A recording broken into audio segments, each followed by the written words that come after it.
स्वामी समर्थ गुरुचरित्र पारायण हा दत्त संप्रदायातील अत्यंत पवित्र आणि प्रभावी ग्रंथ आहे. भक्ती आणि श्रद्धेने या ग्रंथाचे पारायण केल्यास सर्व मनोकामना पूर्ण होतात आणि घरात सुख शांती नांदते असा भक्तांना दृढ विश्वास आहे. पारायण विधीची सविस्तर माहिती सांगते. पारायणाचा संकल्प कालावधी सप्ताह 7 दिवस. हे पारायण सामान्यतः 7 दिवसाचे असते.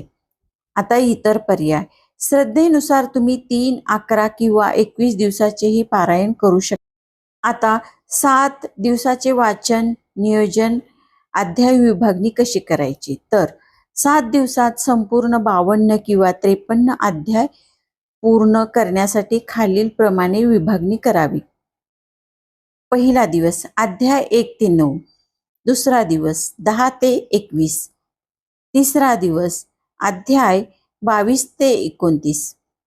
चौथा दिवस अध्याय 30 ते 35. पाचवा दिवस अध्याय 36 ते 38. सहावा दिवस अध्याय 39 ते 43. आणि आता 7वा दिवस अध्याय 44 ते 53 दिवस.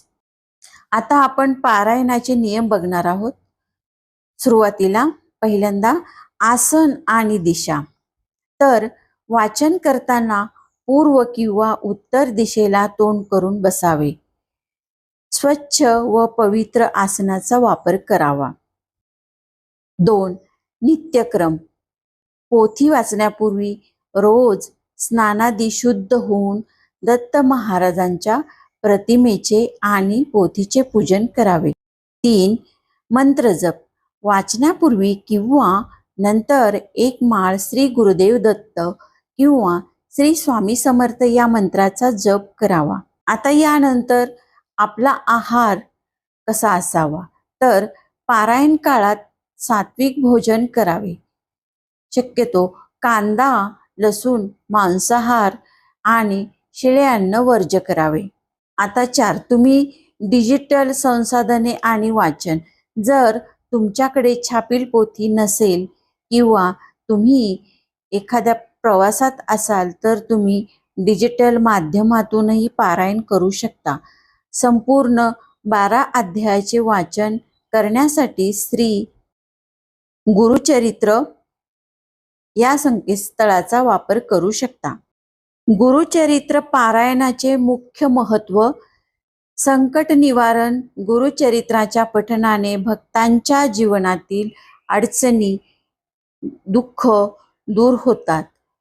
नंतर 2. मनोकामना पूर्ती. दत्त महाराजांच्या या सिद्ध ग्रंथाला कामधेनू मानले जाते. त्यामुळे श्रद्धापूर्वक केलेली भक्ती सर्व इच्छा पूर्ण करते. आता सकारात्मकता आणि चैतन्य. घरातील क्लेश नष्ट होऊन आनंद व सकारात्मकतेचे वातावरण निर्माण होते. पितृमुक्ती. पितरांच्या शांतीसाठी आणि पितृदोषाच्या निवारणासाठी गुरुचरित्र वाचन अत्यंत फलदायी ठरते. नीतिमूल्याची शिकवण. हा ग्रंथ केवळ आध्यात्मिक उन्नतीसाठी नसून आदर्श व संस्कारक्षम जीवन कसे जगावे याचे मार्गदर्शन करतो. आता पारायणाचे मुख्य नियम. पारायण काळात संपूर्ण सोहळे पाळणे आवश्यक आहे. रोज स्नान करूनच वाचनास बसावे. आहार सात्विक घ्यावा. बाहेरचे अन्न खाऊ नये. वेळ. वाचन नेहमी पूर्व उत्तर दिशेला तोंड करून करावे. दुपारी 12 ते 12:30 या वेळेत वाचन करू नये. रोजची वेळ आणि जागा बैठक शक्यतो सारखीच असावी. पारायणाबद्दल अधिक माहिती मिळवण्यासाठी आपण पारायण केंद्राची माहिती घेण्यासाठी श्री दत्त महाराज या अधिकृत संकेतस्थळाला भेट देऊ शकता. गुरुचरित्र पारायण करताना सात्विक शाकाहारी आणि एकच धान्याचे उदाहरणार्थ केवळ गहू किंवा तांदूळ जेवण करावे. कांदा लसूण मांसाहार बाहेरील अन्न पूर्णपणे वर्ज्य. कडधान्य द्विदल आणि तेलकट मसालेदार पदार्थ टाळावेत. फळे दूध आणि दुग्धजन्य पदार्थ फराळासाठी खाऊ शकतात. गुरुचरित्र पारायण करताना आहाराशी संबंधित खालील नियमांचे पालन करणे आवश्यक आहे.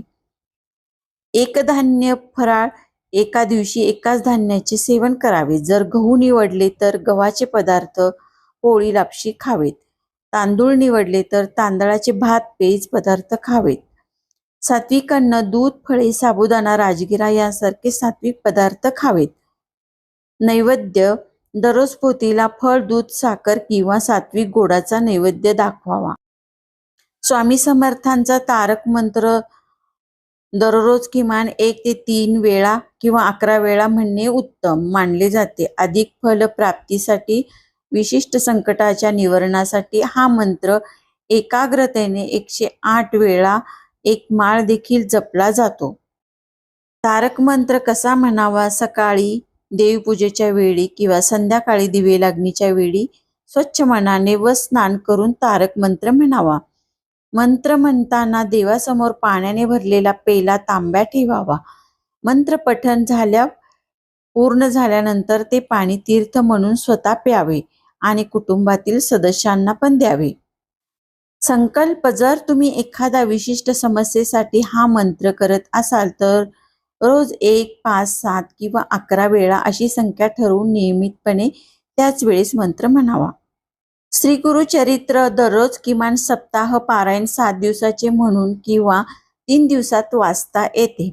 सप्ताह पारायण 7 दिवसाचे असून त्यात एकूण अध्यायांची विभागणी पहिल्या दिवशी 1-9 अध्याय, दुसऱ्या दिवशी 10-21, तिसऱ्या दिवशी 22-29, चौथ्या दिवशी 30-35, पाचव्या दिवशी 36-38, 6व्या दिवशी 39-43 आणि शेवटच्या दिवशी 44-53 अशी केली जाते. स्वामी समर्थांचा महत्वाचा तारक मंत्र भिवू नकोस, मी तुझ्या पाठीशी आहे. स्वामी समर्थ नेहमी आपल्या भक्तांच्या पाठीशी राहतात. आणि व्हिडिओ आवडलास असल्यास लाईक करा, चॅनेलला सबस्क्राईब करा आणि असेच नवनवीन व्हिडिओ पाहण्यासाठी बेल आयकॉन दाबायला विसरू नका. तुमचे या विषयावर तुम्हाला आवडला असेल तर आम्हाला खालील कमेंट करून नक्की कळवा. ही माहितीपूर्ण पोस्ट तुमच्या मित्रमैत्रिणींसोबत नक्की शेअर करा. पुढील भागात आपण एका नवीन विषयावर बोलणार आहोत. तोपर्यंत पाहत रहा श्री स्वामी पूजन यूट्यूब चॅनल. धन्यवाद. श्री स्वामी समर्थ.